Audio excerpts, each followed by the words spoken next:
Well, hey guys, Chris Erickson here again with Mike Chastain, and we're talking about Extreme Ownership by Jocko Willink. Again, if you haven't read it, I always recommend you go read it. But we wanted to just take a few minutes and explain another one of what I thought was a crucial point he made in the book that will also really help when it comes to leading your team or small group, and that is keeping everything simple. You know, all of us have had this dream of something that we feel like God is putting on our heart to do with our team or our group, and we have all these ideas and these visions, and then all of a sudden what happens is like a few months down the road, well, nothing's happened because you're just bogged down by messy complexities. And Jocko, talks about how to combat that. He actually, in the book, talks about a business that he ran into that was really struggling with that, and their pay.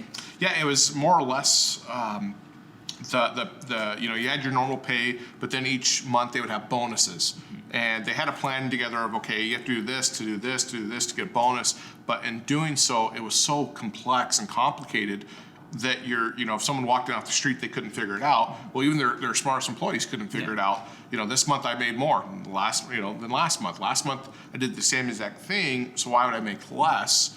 And so when Jocko went into there to help the business kind of fix it out, he said, here's the deal: you've overcomplicated things, and it's not that your people aren't intelligent enough to figure out what you're trying to teach them. It's just that you're so many intricacies, so that people just they can't follow it properly. And it's just so he went in and said, hey, look, have something in place, but have a better way of keeping it simple.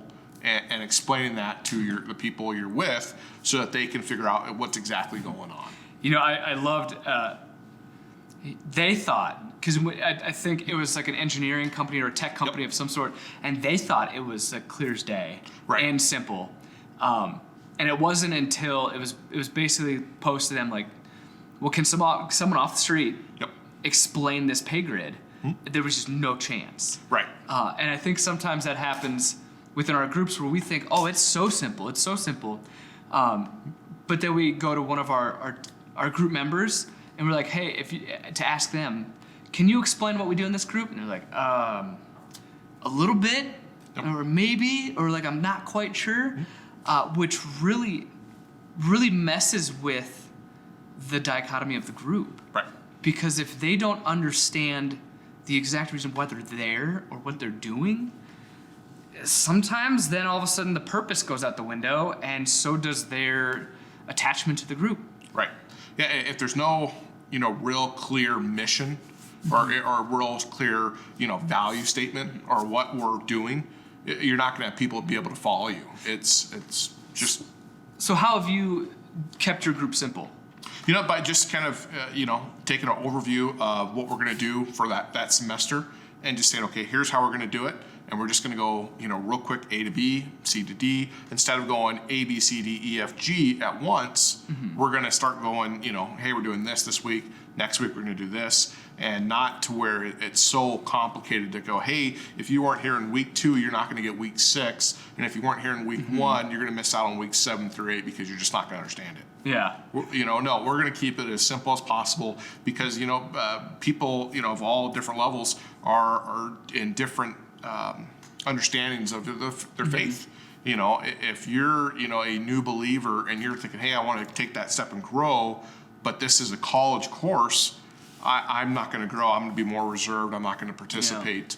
So if we keep it simple to hey, look, here's we are going to go deep this week, or hey, we're not going to go so deep, or hey, let's lead a group for deeper conversations. I don't know about you, I've had it happen all the time, and I'm sure you guys have as well, where somebody misses a few weeks, right? And then it's always, I've got too far behind. Yep. I can't catch up now. See you guys next year. Yeah, see you next year. Yeah, yep. And then hopefully, whereas I feel like keeping it as simple as you can allows them to be like, nope, I can hop right back in because I know exactly what's going on. Mm-hmm. Yeah, absolutely. So the question I've been asking, and I pose to you guys as we wrap this up, is: are you able to explain the vision of your team or group on a napkin? If people were to ask you, hey, what you do? And that's all the space you had was a napkin. Could you clearly explain the vision of your group? Again, I will always say it. Go read this book. It's excellent. But I hope you found this helpful and it's something you're able to apply in your upcoming group or the group you're in right now. But we will talk to you guys soon.